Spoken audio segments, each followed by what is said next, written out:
E é com eles, Maurício Buffon, da ProSoja Brasil, presidente, e também com a senadora Ana Amélia, que a gente começa as nossas análises. Primeiro, saudando vocês, muito boa tarde, para poder analisar a semana que está sendo chamada aqui de o agro sob ataque.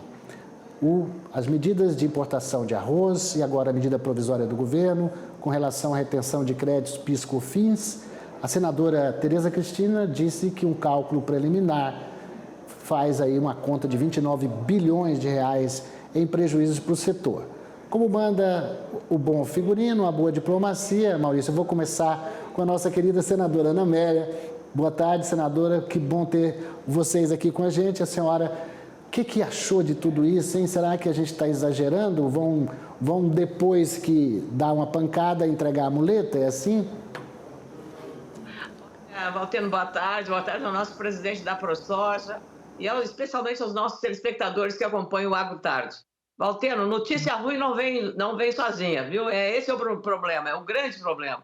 E essa medida provisória 1227 é tão ruim quanto a importação de arroz, que foi inoportuna e que vai prejudicar as pontas mais frágeis da cadeia produtiva. Primeiro, o produtor e segundo, o consumidor. Veja que, no caso do leilão do arroz, que foi realizado hoje por decisão da Justiça, porque as entidades ligadas e defensoras da produção de arroz do meu estado, do Rio Grande do Sul, como o Farsul, a Federarroz e as demais entidades, o IRGA também, ligadas à produção, que o Rio Grande do Sul responde por entre 75% e 80% de toda a produção nacional de arroz. Uma lavoura muito tecnificada, que a gente tem sempre lembrado, arroz irrigado de altíssima qualidade. Tanto que produzimos para abastecer o mercado interno e também, às vezes, podemos fazer exportações pela qualidade desse arroz. E a medida provisória, bom, nem se fala, que eu vou esperar ouvir o presidente da ProSoja para a gente continuar nessa conversa, meu caro Valteno. Maurício, obrigado por ter se juntado a nós. Então, a gente está falando aqui de um prejuízo de 6 bilhões de reais com essa história do PIS/COFINS, mas ainda não está nem fechado, pode ser até mais, né? Boa tarde, Valteno. A nossa senadora, muito obrigado aí pelas considerações. Realmente, o setor vai ser muito prejudicado, diretamente 6 bilhões, mas nós já fizemos um cálculo, a gente chega a 18 bilhões, né? É um prejuízo incalculável aí para o setor, porque vem em cadeia.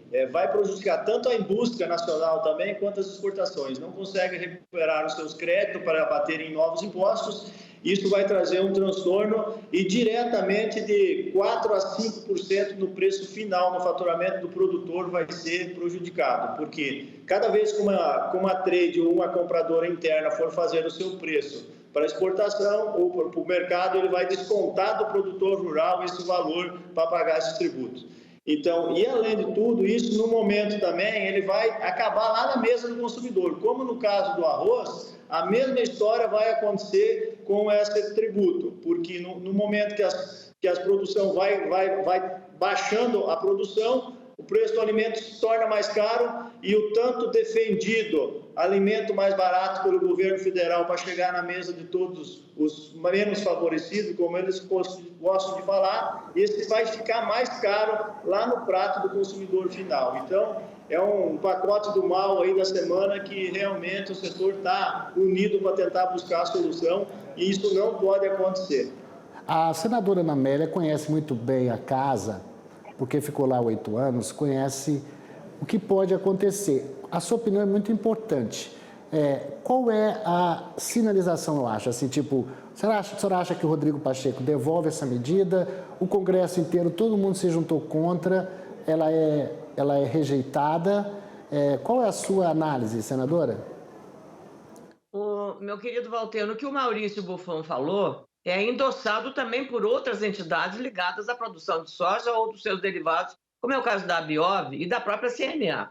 Então, essa medida provisória já nasceu sob o ataque geral e fazia muito tempo que eu não via uma união de todas as entidades de classe do setor econômico, seja do agro, da indústria farmacêutica, dos 17 setores que são os maiores empregadores, que sofreram com a mudança da política da desoneração da folha, e o próprio agronegócio se mobilizam de uma hora, de uma forma muito uníssona, inclusive a CNI, a CNA, todas as entidades. Elas estão fazendo eu diria assim, um esforço coletivo de união em torno da mesma causa. Essa medida provisória, realmente, a 1227, é um aumento pesado da carga tributária para setores que têm ainda muitas deficiências. O setor do agro, aí o Maurício sabe bem, a questão do custo da logística, o custo Brasil para quem produz. E é contraditório que o governo, na hora que está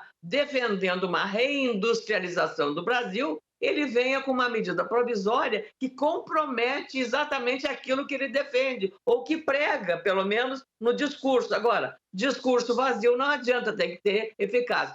O Rodrigo Pacheco marcaria um golaço se devolvesse. Ele não seria o primeiro presidente do Senado a devolver medida provisória. Eu lembro, antes de mim ter chegado no Senado, que o Garibaldi Alves entregou de volta uma medida provisória. Foi a primeira vez na história que aconteceu isso. Então, ele marcaria um tento muito grande, porque ele estaria verbalizando e praticando aquilo que todo o setor produtivo brasileiro deseja hoje, que é anular os efeitos dessa medida provisória, que ela é perversa para o setor produtivo.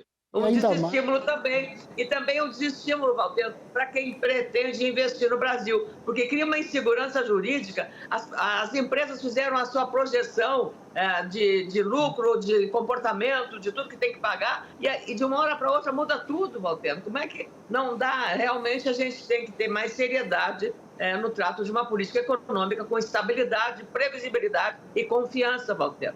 E, Maurício, e ainda mais em um ano agrícola, que o setor pena muito, né? Porque a gente teve perdas, principalmente na soja.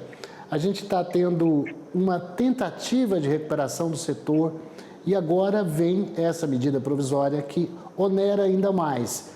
Como fica essa margem aí para... Nós estamos próximos de começar agora em setembro, o plantio da safra, começa o plantio da soja. E diante desse cenário, o que pode acontecer aí, Maurício? Realmente, as últimas safras aí, ela vem uma safra aí de custo alto e preços abaixo aí do que vinha sendo praticado há um ano atrás. E isso nos traz uma safra aí praticamente sem lucro. Você imagine você ter mais 4 a 5% em cima do teu faturamento levado pelo governo por uma medida provisória desastrosa. No nosso modo de ver e várias reuniões que eu participei, realmente, né, nós queremos crer que isso é uma questão do plano, uma cortina de fumaça, vamos dizer assim, para a questão da desoneração da folha, e aí o governo joga uma bomba dessa aí para tentar passar outra medida. Então, o nosso setor realmente vem com muito prejuízo, o próprio sul do estado, né, o sul do Brasil, que vem com essa questão aí dessa enchente, muitos produtores de soja lá com problemas também. E, enfim, um ano complicadíssimo para o setor, sem lucro, renegociação de dívida, batendo recorde em todas as instituições financeiras, questão de recuperação judicial, uma coisa absurda que está acontecendo dentro do setor por não ter lucro, por a atividade não estar tendo remuneração, e aí vem uma desastrosa medida provisória essa para acabar com o setor de vez. Então, realmente, o que a senadora falou aí, tem muita gente trabalhando contra essa medida provisória. Vamos torcer que o Rodrigo Pacheco devolva isso. Está se trabalhando hoje as instituições, as entidades para isso, porque realmente o Brasil não suporta essas medidas provisórias desastrosas aí sem nenhuma previsão. E se faz numa terça-feira e na quarta entra em vigor sem ninguém se planejar, né? É inaceitável esse tipo de ação aí do governo federal. A gente ouviu vários setores. Senadora, especificamente, só para despedir da senhora, que a senadora precisa sair mais rápido, mas eu queria que a senhora analisasse também a decisão do Senado, que acabou confirmando o acordo feito com a Câmara depois de houve um entreveiro aí com relação à posição do relator da taxação aí dos importados, aí até os $50. Acabou prevalecendo, se não a coisa que poderia ser a taxação maior, mas pelo menos 20%, né, senadora? Pelo menos bateu o juízo no Senado, Valteno, bateu o juízo naquela casa. E deveria sempre ter mais, porque lá é a Casa da República. Na verdade, a tentativa de anular a taxação seria um verdadeiro desastre. Posso lhe provar, por A mais B, que o setor de confecções, o das blusinhas que o presidente Lula fala, o setor de calçados, especialmente calçados esportivos, Valtero, e outros setores muito importantes da indústria brasileira estão sofrendo uma pesada concorrência desses produtos, inclusive o varejo. Grandes lojas, grandes cadeias que empregam muita gente no Brasil estão sofrendo essa concorrência das compras virtuais de produtos que você nem sabe a condição em que eles são produzidos na Ásia, principalmente na China. A condição de trabalho, qual é a legislação trabalhista, previdenciária desses funcionários. Além do mais, de novo, quando você quer estimular a produção nacional, você não pode trazer uma concorrência desleal com produtos que podem até ser de origem pirata e aí estar concorrendo ou de qualidade não compatível com o preço que o consumidor está comprando nessas plataformas virtuais. Então, é uma concorrência desleal, é uma concorrência que o governo, pelo menos nesse processo, lavou as mãos, porque estimulou. Se dependesse do governo, especialmente da primeira-dama, que sempre estimulou que tinha que desonerar, ser livre a importação até $50, mas isso é um prejuízo à indústria nacional. Que bom que o juízo bateu na cabeça dos parlamentares no Senado e que o governo entendeu que, pelo menos, já que ele está fazendo tanto esforço com essa medida provisória 1227, que o Maurício Buffon falou dos efeitos perversos dela sobre o setor produtivo, ela também cria problemas para o setor, para todos esses setores, e aí o governo teria a forma de arrecadar, porque 20% ele vai arrecadar, ele vai fazer caixa. Ótimo, então faça caixa dessa forma, não sobre quem está trabalhando e produzindo e gerando empregos aqui no Brasil, Valtero. Bom, como sempre acontece, a senhora fica comigo, mas hoje eu vou despedir da senhora mais cedo e eu vou ficar aqui com o Maurício, que eu quero fazer um balanço com ele aqui sobre a safra de soja desse ano, que já terminou. E aí, senadora, a gente volta então na terça-feira com a senhora e eu fico aqui com o Buffon. Até mais, tá? Até, um bom trabalho para todos. Aí, Maurício, vamos lá então, fazer uma análise agora sobre a safra de soja. O Edgar Preto, agora há pouco, numa entrevista, disse que dia 13 a Conab deve divulgar mais um balanço aí de perspectivas, mas o setor também tem as suas contas. Como é que está? A gente estava tentando saber, porque houve perdas, mas já tem aí um cálculo da ProSoja Brasil? Então, a gente tem apurado alguns números sobre a safra brasileira, né? Falado com os 16 estados que compõem a ProSoja Brasil, a gente conversa com eles todos os dias e realmente o Brasil passou por uma safra muito complicada. O Brasil inteiro teve problema de safra. O único estado que está com uma safra, apesar dessa última finalização de safra que está acontecendo no Rio Grande do Sul, que está entre essas percas por causa da chuva, mas eles estavam lá com praticamente 80% colhida, todos os outros estados colheram menos que o ano passado, né? O Rio Grande do Sul, ele colheu mais porque o ano passado foi muito ruim, mas agora com essa perca final também não foi uma safra boa lá para os gaúchos. Então, assim, no nosso ponto de vista, do que a gente fala com o produtor, pela movimentação de armazém, por tudo isso que acontece durante uma safra, quando ela é uma safra boa, a nossa concepção e os números que nós apuremos são menores que a maioria das instituições que fazem número de safra da Conab, que o próprio USDA divulga, né? Então, esses números aí vai ter que aparecer num breve, curto espaço de tempo, porque vai até o nosso final de ano aí, e nós achamos sim que o Brasil tem uma safra muito menor. Nós continuamos com uma safra na faixa de 135 milhões de toneladas que nós tínhamos divulgado lá atrás. Não acreditamos em safra maior devido a toda essa questão que o Brasil não foi um ponto específico, um estado que teve safra menor.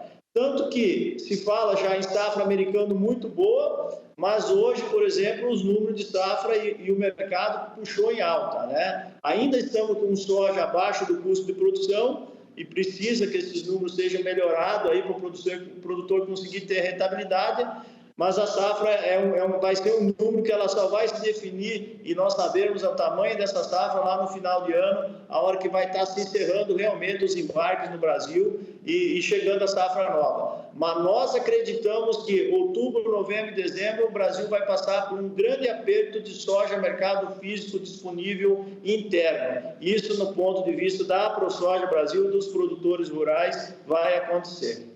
Então, dentro disso que você está falando aí, 135, 145 milhões, a gente teria uma perda da ordem aí de uns 20 milhões de toneladas, é por aí?